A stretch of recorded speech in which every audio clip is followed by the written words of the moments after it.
Hey everybody, Dave Limerick in Hong Kong with another episode of the THD Podcast. Thanks for tuning in today. Today we have Nikolaj Hviid from Bragi. He's somewhat known as the godfather of TWS, but he had a career before that and it's kind of modified. He's had a journey through hardware into software, and we're going to talk about some of the market trends today and how he sees things going. But before we get into that, let's thank our sponsor, the ALTI Association. We encourage everybody to get out to Munich, where actually Bragi's headquartered, and the high-end show in May. So Alti is going to be having a suite there, so we encourage people to stop by and say hello to them.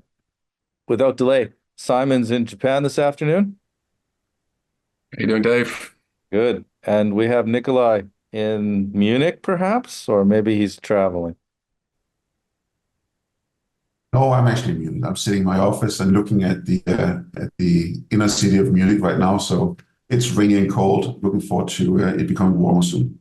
Okay. And I think you guys aren't too far from the Glockenspiel, is that right? That is right. It is like a couple of 100 meters away. Yeah, so that tells everybody what time it is at the office. So there's a lot of, a lot of products out there in headphones, TWS, a lot of price players, a few performance players, and some people really trying to differentiate themselves in some ways, but a lot of things are quite homogenous. And I guess today what we kind of wanted to talk about is, maybe we can break this down by segment on the issues with like congestion in the market. Like we see these things on Amazon where there's a several. I mean, I think you have some numbers to share with us about the size of the market in low price TWS and then whatnot. But maybe if it's all right with you, Nikolaj, let's start with kind of these different segments, and let's start with the low price category and talk about what it is and what the issues are with that space. Well, if we look at the low end space of markets, let's say below $60, those products have become really good. They used to be quite poor, lots of connectivity issues, poor software. But by work by companies like GD, Bluetron, and others, the software has become much better. It covers the basic topics of voice pickup, playback music, button control, and these products are really fast to build and very easy to build. If you look at Amazon US, there are 4,400 companies selling products in this space. Like, I'm not talking about products, I'm talking about like brands. Wow. Uh, and it's about 69% of the market on Amazon, but it's super easy to do. You need two guys with a laptop, some Amazon knowledge. You don't even need to go to China. You'll be able to pick up the products quite easily, and you'll be able to get your own design for very little money. And it does what it's supposed to do. Most of them are pretty good products because it's an industrialized development process. So the value proposition between a low-cost product and maybe $100 product isn't far from each other. The consumer looks at these lower-cost products and sees like, why should I pay more for a more expensive headphone if it does the same or even worse? A low-end brand can make a product in 3-4 months. They can make a new design. And all of this infrastructure is what also allowed many of these Indian brands to pop up, like Noise, Boat and Bolt, where they could build products really, really fast, adapt to customer needs, and it just exploded for them. In the Western markets, we've seen brands like Skull Candy and JLab dipping in that space, but not really taking the market. While in Europe, we have Fresh and Rebel and a few supermarket brands that are picking up in that space. But no one is really dominating. It's thousands of brands playing the space, and this is not really a sustainable business model for the entire industry because it sucks up the high-priced products that generate the ability to develop and the ability to focus on a product for these larger brands or historically larger brands. So I see that some shifts that need to be made. we need to make better products with a better value in order to have a healthier product positioning across the board. Right. And I mean, and not to lecture people on economics, but it's the principle of price elasticity. I suppose with 4,000 brands, 1 penny difference can make you gain or lose your entire market share. And okay, so what's the next step? What's the next price bracket that you break down above that? Well, above that, we have this price bracket between $60 to $150. It's a place where Apple and Beats is dominating. In the US, we see them covering about half the market, like 48%. Mm-hmm. And it's such a big chunk that it leaves very little space for everyone else. Apple and Beats are capable of investing a huge amount of money in audio algorithms, connectivity, software in general, and everyone else isn't. The next one in line is Samsung, Anker, and Sony, but with less than 10% market share. And that little volume does not really allow for each one of them to build up a infrastructure that can compete. Apple is so dominant in what they do that no one else really can muster the engineering capability to compete on even terms. So Which leaves these brands with niche products. Like you can only do niche products or you have like a one-off hero that might do a bit of volume, but it's not a consistent infrastructure. So they've got the economies of scale from their product development point of view, like their ability to do, I think that it's the M1 processors that their Bluetooth IC or I can't remember, or A1. It's H2 and H1, yeah. H2 and H1. Yeah. And so like a small to medium sized brand, they're never going to produce silicon. So that's out of the equation. So they're just able to drive the cost down and they probably have a nice margin at $150. But yeah, that's interesting. So economies of scale in that segment really give a player advantage to Apple, Beats, Anker, and you said Samsung? Yeah, Samsung, Anker, Sony, and you have, but all of those are pretty small after Apple and Beats have been taking their share. So when we're seeing this dominance, it's really about how would everyone else compete. A Sony might have a big enough development department, have enough ability to draw attention from the silicon maker that they can get something special. But the further down you go, the tougher the business becomes. Right. And then in terms of developing features,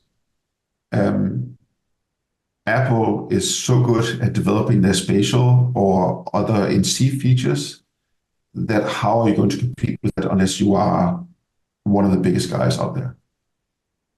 And we see an issue with feature dominance unless you are one of the other big guys in the market. And what would, if you were to strategize on a way to break through that, I mean, is there any way around that? Or you really need to niche and pick your targets and pick your battles? Like how would Anker or Sony, how would you suggest that they were to move up the market share? Well, they're not really doing that. What they're doing is that they're taking the leftovers. So Apple has a high-end product at $249. They have a high-end product at $179. If you don't want that, then you're buying $90 Beats products. But if you don't want the $90 Beats product or the $100 Beats product, you're buying, let's say, JBL or Anker or something else. Mm-hmm. So it's really like I have 3 kids. Mm-hmm. And I'm in the headphone business, so I do have a lot of headphones. But if I wasn't, would I spend $250 on a headphone for my 12-year-old? Most probably not. Mm-hmm. Because they will lose it in the school bus, they will forget it somewhere, and it will be gone. Mm-hmm. And then I can say, okay, well, I don't want to buy the most expensive one, but then I'm buying something less expensive. And most people then end up in this space between $30 to $60, $70 and saying, this is something I can buy. I can give it to my kids, or I can use it at the gym and it's fine if it breaks because it's not that much of an expenditure. So you're seeing that the ones who didn't buy Apple and Beats, they're buying something just below, and those brands are picking up that leftover volume. If you're competing in the same space, you are going for a niche market, just like shocks are, like the open ear or clear in China. Yeah. For a niche market where you can sustain, it's a niche market that Apple Beats hasn't picked up and dominated in yet. And they can be very happy. Like it's done by quite a few of those brands. They end up in a niche, or they're competing directly against Apple and Beats, and then they're having a tougher time. Right. You're seeing Skullcandy being very successful with what we've been working with them on. So this is the Crusher NC2. It has an insane amount of bass. It's a different shader to what the others are doing. It's a more niche product, but it's doing very, very well. Right. So you go niche or you go head on, but head on, you are in a difficult state, at least in the Western markets. Right. And I suppose, yeah, regionally, I mean, there are some, you mentioned the noise and some of the Indian play. Do you see the noise products in Europe and in the US shops? No, and Regional? we don't, but like someone like Noise is building a ton of products. Like I saw stats that the third largest wearable brand in the world after Apple and Huawei. Wow. So they're selling a ton of watches, and they've done that in 4 years. So their direct-to-consumer mindset, fast iterations, attention to quality, because you can't afford returns on a $12 headphone. Yeah. Will allow some of these brands to be very, very competitive outside of India. They have the volume, they have the purchasing power. So I see the Indian brands and some of the Chinese brands being able to have a great opportunity in Europe and the US because of the fragmentation in that low-end market. Okay, and so then let's maybe jump up the scale here, and there might be some more differentiation in the products at the above 150 until what point would you say? About 250, that's where it cuts off. Okay. So in this 150 to 250, that's where people buy specialty products. Shocks is selling their open ears. Skullcandy is selling the Crusher over-ear headphones. And this is also the space where you have the second-tier products of someone like Bose and Sony. So if you're not buying the most expensive Bose headphone, you might be able to get something that's less expensive, but you're still buying into it. Buying into the brand promise of the highest tier products where Apple, Sony, and Bose are dominating. But you're buying this second tier promise. Like you don't want to pay $350 for a headphone, but you do want to pay like $200, and you're picking something up on sale. It's great, still a great headphone, but it's just a second tier product of that brand. And you're seeing that like if in the volumes, Apple Beats comes first, then Bose, Shocks, Skullcandy, Sony, Samsung. So it's this kind of like second tier product that you're getting into. But it's also an area that has a huge potential. It used to be a very big market in the past. It used to be much bigger. And people are willing to spend if they're getting value. So I do see that this is a space where there's huge opportunity. Still, Apple Beats are selling 80% of the volume in that market. Right? So 80% of the units being sold in that 150 to 250 is Apple Beats. Wow. That's incredible. So what kind of features or what kind of value are we seeing in that segment? And then the follow-up question to that, do we see that trickle down into the lower cost brackets as those technologies mature and spill out into like other platforms outside of the H1, H2 processors? Well, if you're taking some of the algorithms that are being run on let's say for ANC or for spatial, some of those, but they do require a lot of compute. let's say something like spatial, like immersive 3D audio. If you really want something that sounds great, you need head tracking, and you need something where you can calculate at least 2 or 3 more reflections on walls.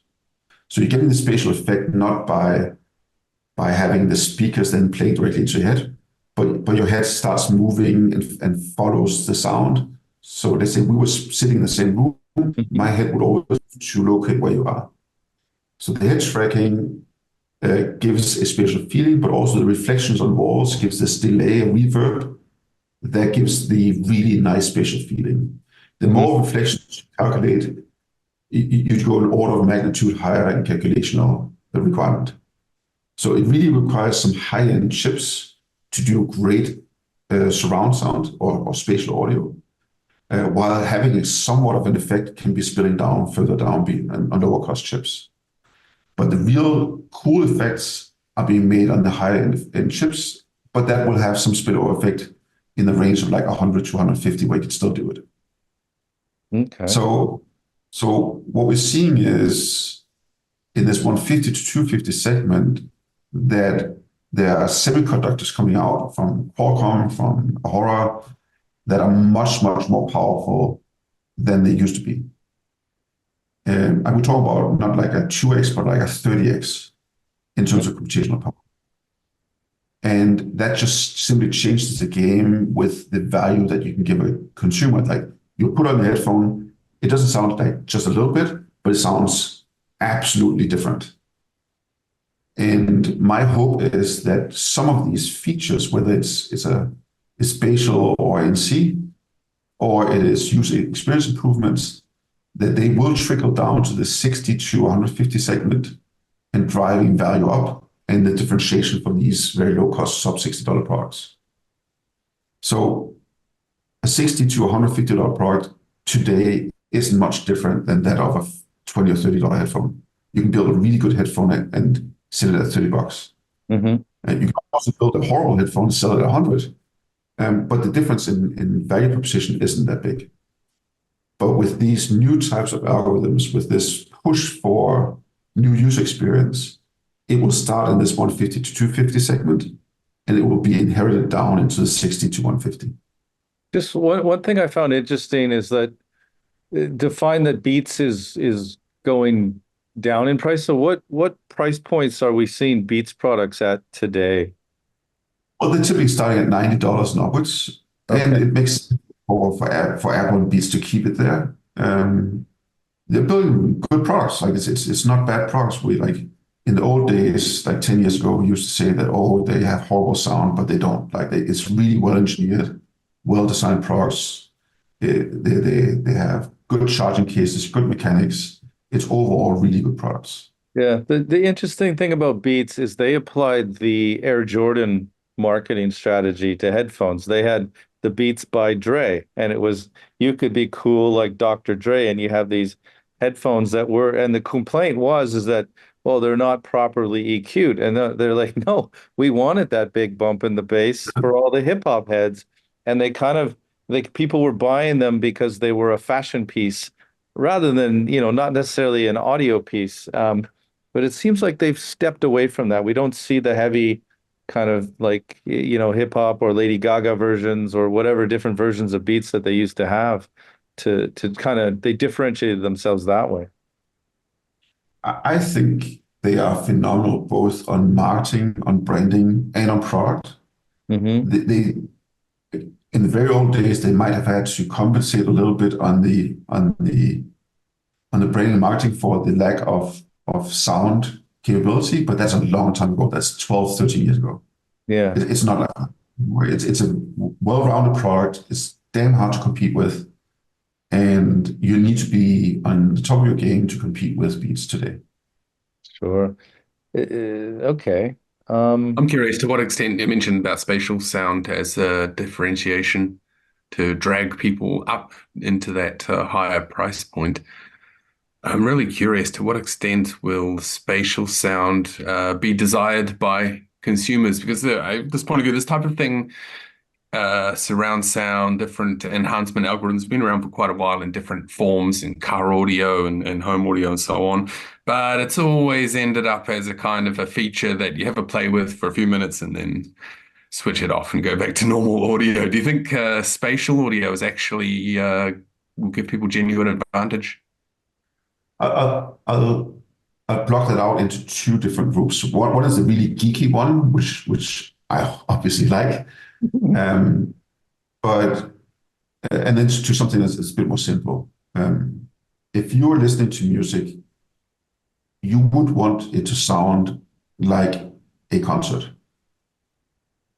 You do want to hear the drums coming from the back of the set. You do want to hear the acoustic guitar coming from the front left. You do want to hear that the singer is presented in the right space. And in order to have that well done, you need a lot of underlying technologies to do that.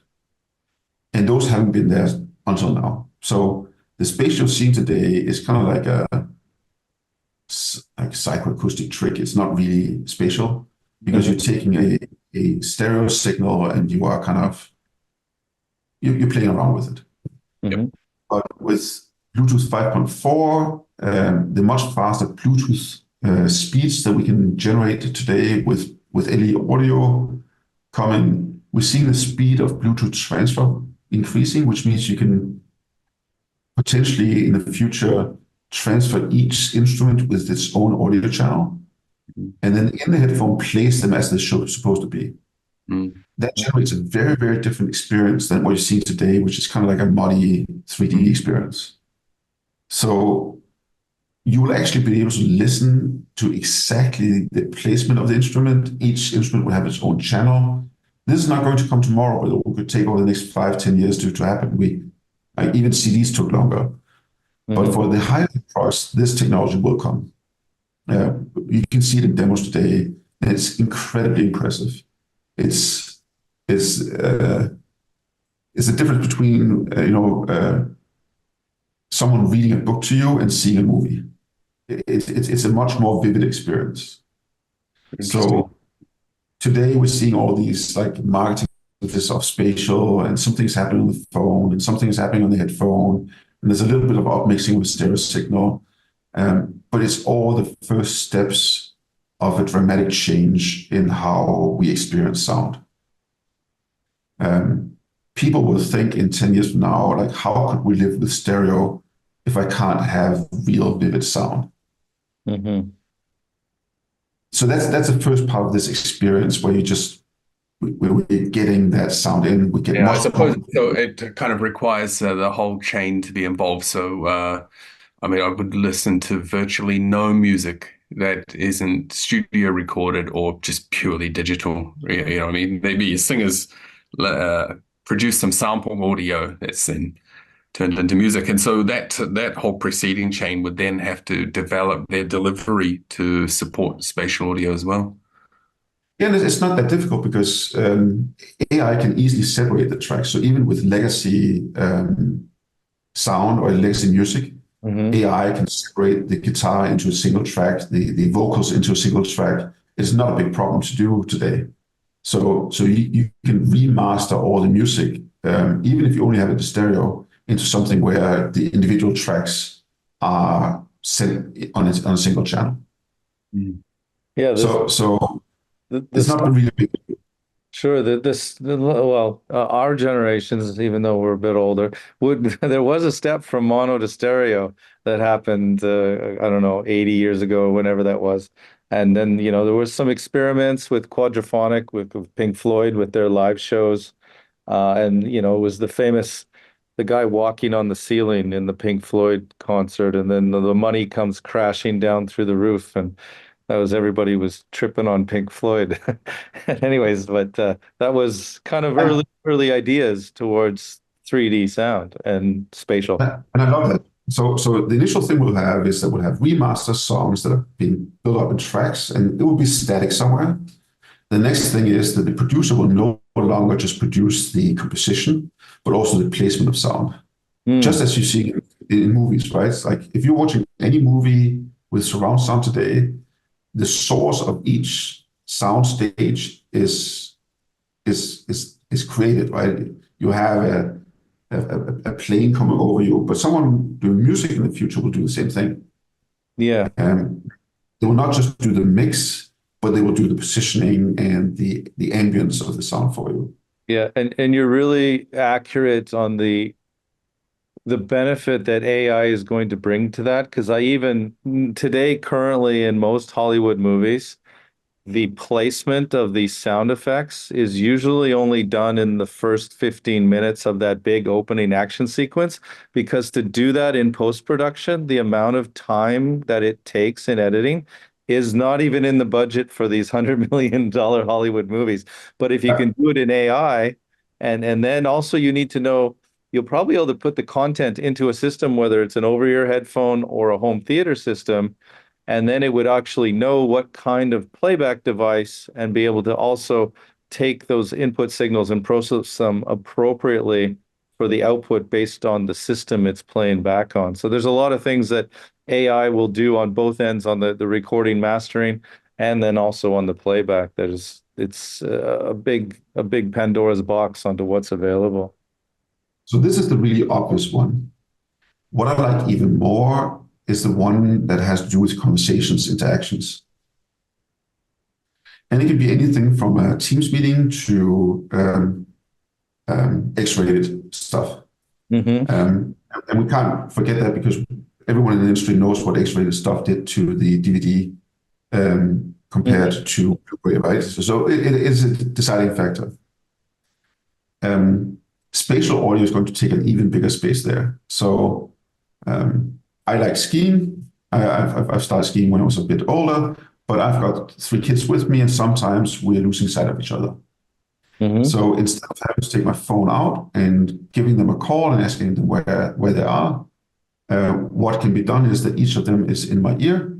We are having a walkie-talkie session, and the distance and direction of where they are is being put into my headphone. The same thing can be used in work sites, in mining, in construction sites, in industrial applications, where you are encoding position and distance into sound. Same thing when you're speaking to a group of people. Right now, we have this flat thing. It's a kind of like a mono screen and mono audio signal. And we have taught ourselves that we only can speak one at a time. But if we're sitting in a restaurant, a ton of people speaking at the same time. But by me changing the pitch on my head or whom I'm looking at, I can focus on people. So we can have much more immersive discussions, smaller groups merging in the same Teams group. So you're 20 people in there. Not one is speaking to many, but many can speak to many depending on how you focus and how you move it. I hope that's kind of clear for you. So like by moving your head, you can focus on different groups, participate in groups, and it becomes a much more immersive and dynamic experience than it is today. Yeah, I mean, a lot of what's also happening with that is the office meeting transcription. So Yes. you have the boss saying, "Oh, that budget's approved," but then there's 6 people talking at the same time. So you have to be able to delineate, okay, that and then ID that person, and so then so people might be having a separate conversation, and the ability to carry that over the conference system doesn't really exist today. It's usually one person at a time, and then it blocks out the other people. But the ability to capture everything simultaneously also scares me, because we're already over communicated as a human, like with the amount of like information overload. So having multi-channel information processing on the brain, that's a scary thought, but who knows? Yeah, but I think if we combine it with some other technologies, we can reduce the amount of information that's really present for us. Like I'm as everyone else, I'm curiously following what's happening around me on AI or generative AI, on even what goes beyond that. And for me, it's one of the first times in my life where I don't think, in my own arrogance, I don't think I know where everything leads to. But I'm completely aware that all this development has absolutely, like, will have impacts that we can't even fathom. It's a very much different discussion, but it also means that it can reduce the amount of information you're getting. Like, it's tragic that there's a forest fire in Australia, but do I really need to know that? Mm-hmm. Right? It's super tragic that something happened at a school in Texas, but does my 12-year-old need to know that? So if I'm going to get news or get information or be in a team meeting, how much of that information is really relevant to me? What's information I really need? And I think that explosion of information, like stupid amount of time that we're sitting in Teams meetings, can be dramatically decreased by me being given the information I need at the time I need it. Yeah, I experienced a meeting and somebody had that Otter AI plugin. I don't know if you experienced that yet, but what I will bring up about it is not the functionality of it in terms of like what it is. It's a transcription service, but the ability in the person was speaking in circles because it was a bit of a combative discussion and they didn't really want to come out and say what they wanted to say.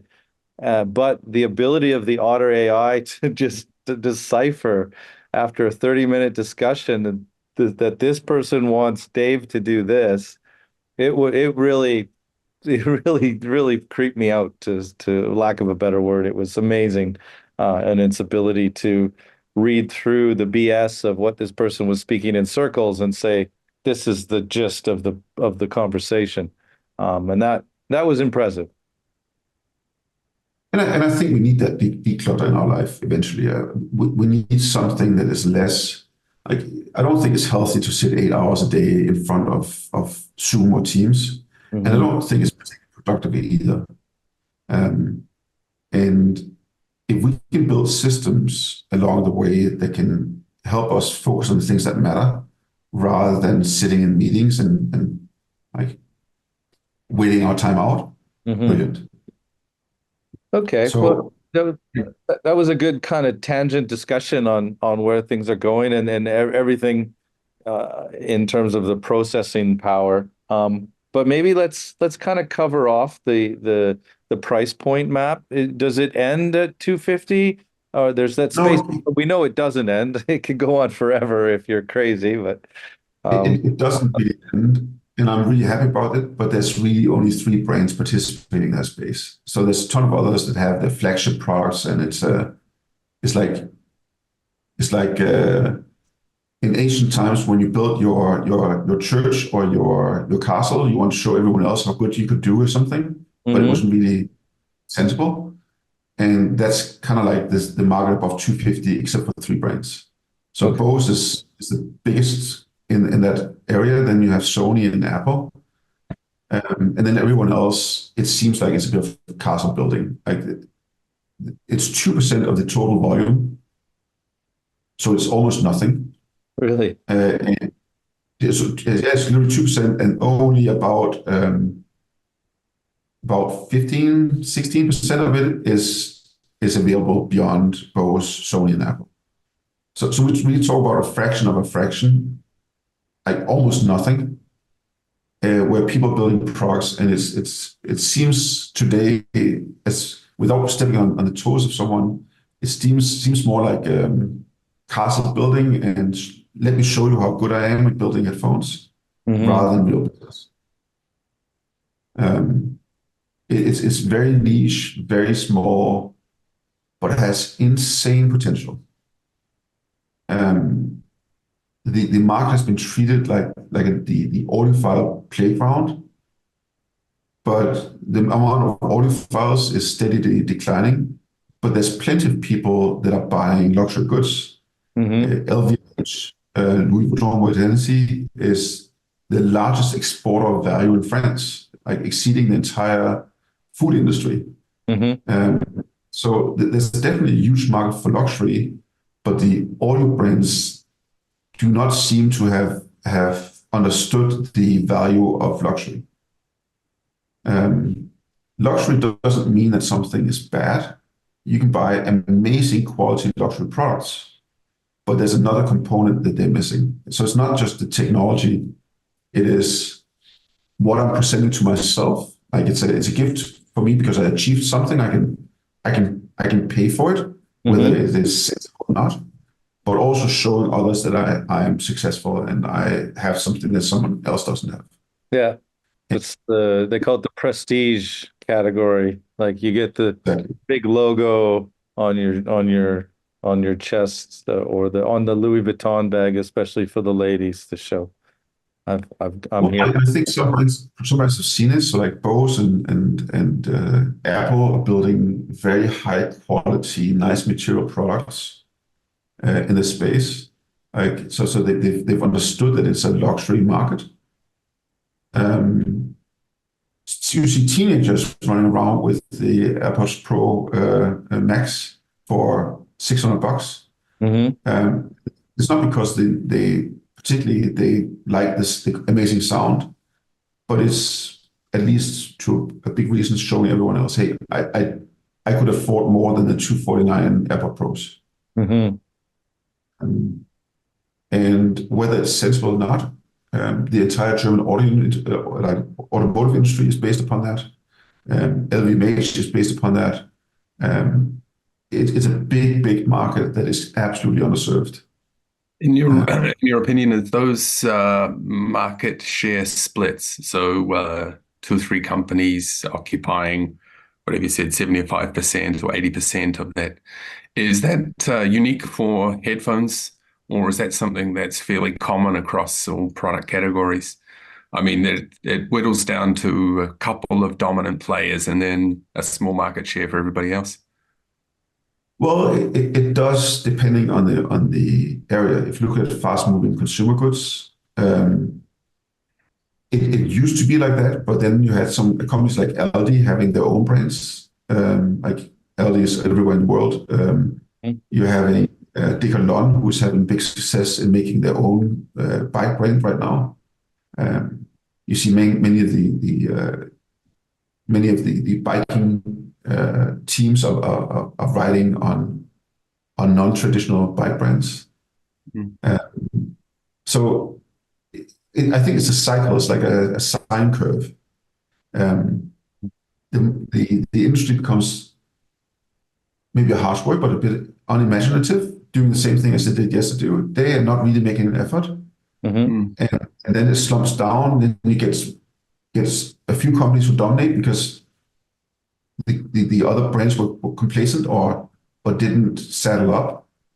And then it turns around where you have much bigger spread.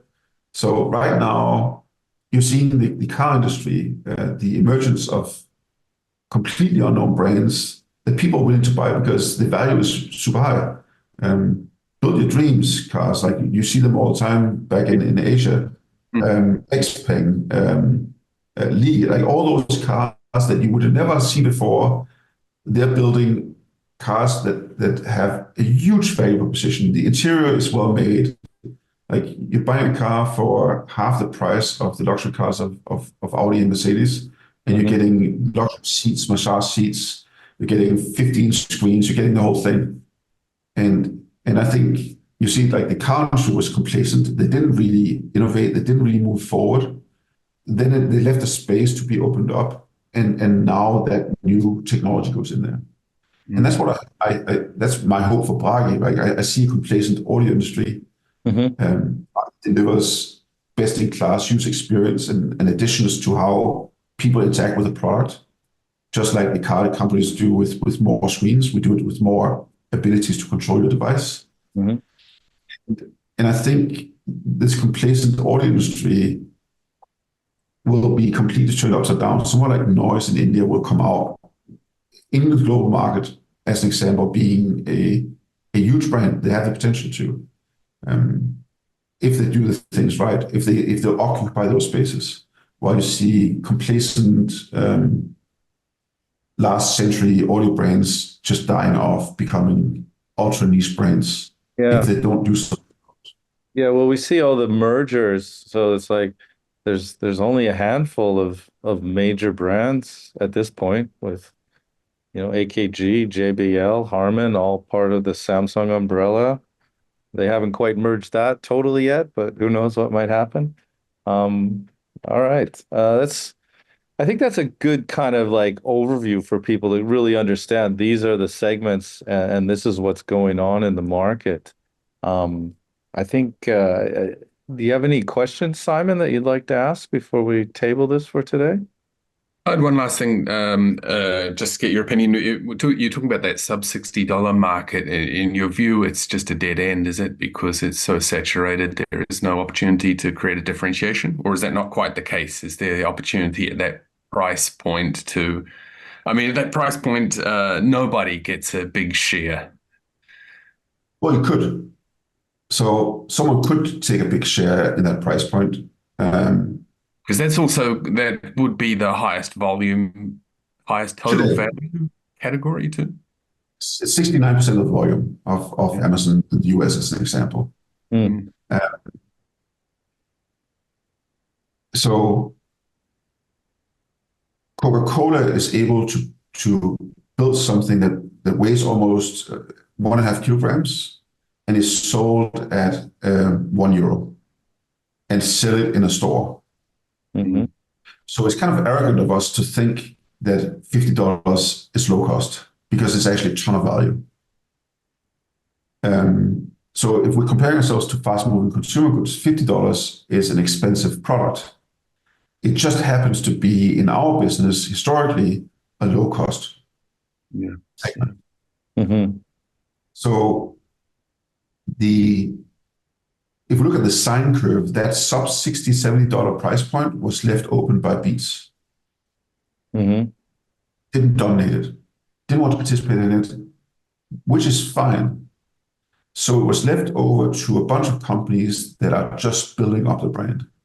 Like you see a company like Total, Chinese company, being very successful, selling millions of devices just off Amazon, building good products. Like I have some here, right?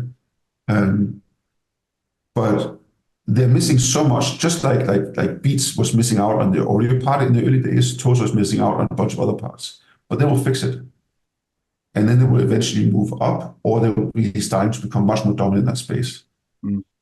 So I think a handful of the brands that are on the sine curve, upwards moving side, they can become huge brands if they did things right. And that's a great opportunity, but you can't do things right by doing the same as everyone else. Yeah. So Sure. the classic slogan, differentiate or die. So, Yeah. all right. So huge opportunity in that space, but you need to do something about it. Okay. All right. Any final words, Nikolaj, before we table this for today? Well, first of it is, I think this is your podcast number 100. It will be. Congratulations to number 100. I'm very, very proud that I'm allowed to be number 100. And congratulations to you. The second part is we are on the upward side of that sine curve. Like we have been down in the valley, huge dominance by single brands, commoditization of the market. All of it is kind of in a challenging state. Mm-hmm. But by new technologies emerging, new Bluetooth specifications, hopefully a bit of what Bragi does as well, and all the things happening around us, I see that we're on that upwards sine curve trend. And you are helping to create that upward sine trend because of the discussions in the market. And I wish that you can keep on doing that. The entire industry needs that uptake. And I think that we can provide amazing value for consumers in the near future to build that upwards curve. Cool. We appreciate that. Some kind words. So we encourage everybody to take a look at check out the Bragi link below and learn a bit more about the company and what they do. And like, subscribe, share, all that good stuff. Nikolaj, thank you so much. Always good to talk with you. I don't know. Maybe we'll see you at IFA or something like this in the coming months. So, or maybe you'll be at Computex, perhaps in Taipei. I'll see you at the event on this, I think, 16th, 17th of May with 52 Audio, I think, in Shenzhen. I think you'll be over there too. Okay. Yeah. All right. All right. So once again, thanks for joining today. Yep. We'll talk to you guys soon.